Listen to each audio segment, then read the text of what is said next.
আমি আপনাদের রান্না করে দেখাবো পাবদা মাছ আলু টমেটোর একটা পাতলা ঝোল।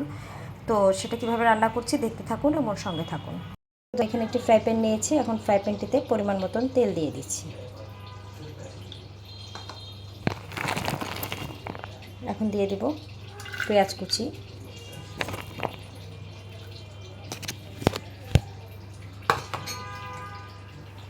হলুদের গুঁড়ো, মরিচের গুঁড়ো,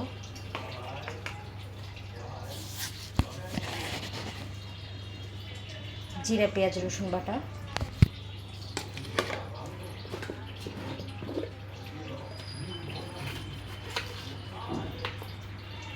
এবং পরিমাণ মতন লবণ। এখন ভালোভাবে সব উপকরণগুলো আমি একসাথে মাখিয়ে নিচ্ছি।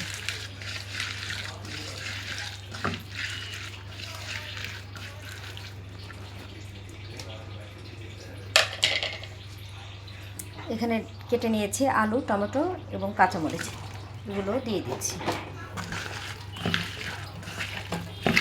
ভালোভাবে এগুলো মাখিয়ে নিচ্ছি।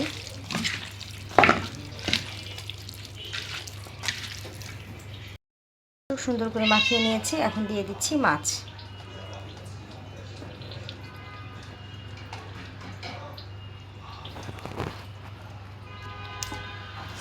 মাছগুলো হালকা করে মশলার ভিতর দিয়ে মাখিয়ে নিচ্ছি।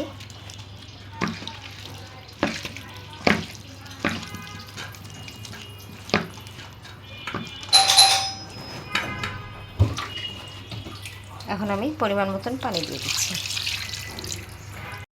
এখন আমি ঢেকে বসিয়ে দিচ্ছি মাঝারি আঁচে। ঢাকনাটা সরিয়ে নিচ্ছি। এখানে আমি একটু সিমে পিচে অ্যাড করে দিচ্ছি।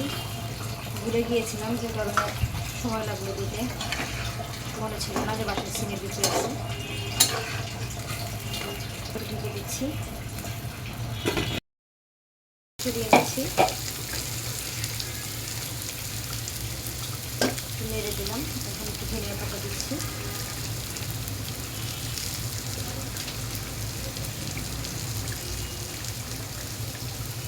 দুই তিন মিনিট চুলার উপরে মাঝারি আঁচে রেখে নামিয়ে নিই।